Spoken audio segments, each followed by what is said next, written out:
Next team, it is Missouri. Oh, this one ain't bad. Yeah, I it's not nailed near this as one. bad as I thought. Almost nailed one. Almost nailed it. You know, Missouri had the most like softball, like slow pitch schedule that you could have in the SEC, and they still found a way to lose 3 games. That's tragic. That is tragic. What are your first thoughts on Missouri season? I mean, this season was a failure ultimately. I mean, I agree. I said that if you don't go at the very least 10-2 with this schedule, it was going to be a failure, and it was. Now, granted, that game at Texas A&M this season, Texas A&M was better than we thought that they were going to be going into the season. Let's see, they ended up losing to A&M, Alabama, and was the other one was South Carolina, I believe. Yeah, dude, they win. They win. If they go 10-2, man, they almost have every. Even though I don't feel like they should have, because they didn't really beat anybody good, because they lost to every decent team on their schedule.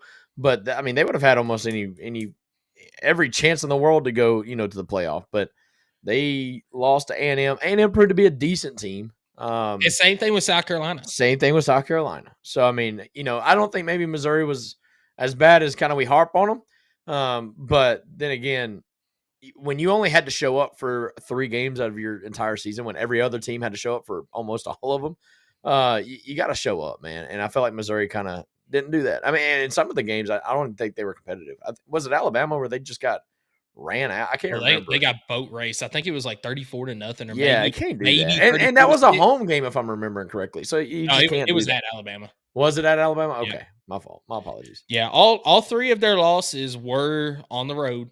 So they did win all their home games. But kind of like you said, just looking at this schedule again, the only 3 games you really had to show up for and really try for, you did lose.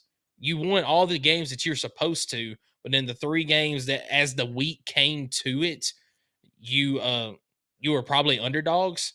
Yeah, you didn't win those games. Yeah, I mean, didn't they play like Mississippi State, Vanderbilt, Arkansas? Maybe even Arkansas. So, I don't know. They play like bottom of the barrel. Like, yeah. So conference games this year, they started off against Vanderbilt and got a close win there. Vanderbilt honestly should have won that game. It was in overtime. Vanderbilt's kicker missed a field goal. I remember that. That would have sent it to the next overtime. So yeah, played Vanderbilt, played at Texas A&M, at home against Auburn, at Alabama. Auburn's a bad team this year, so that was another one. Oklahoma at home, South Carolina on the road, Mississippi State on the road, and Arkansas. So of the teams that they've played this year, they literally played all the teams except for Florida that we have talked about. They played Vanderbilt, Auburn, Oklahoma, South Carolina, Mississippi State, and Arkansas. They didn't play Kentucky. That's right. They didn't play. But yeah, I mean, they played like I said, it was very bottom of the barrel ish. But it is what it is. I think they did lose a couple of recruits, but who knows? Maybe Drinks can reel that team back in for. I mean, they got the exact same schedule. It's just flipped on. Other than their non-con, it's just flipped on who's home and away. So let's see if they can improve this year. They're going to be standing on business next year too. Hey, I'm just saying they have the SEC scheduled to go 10-2. Will they? I don't know. We'll see.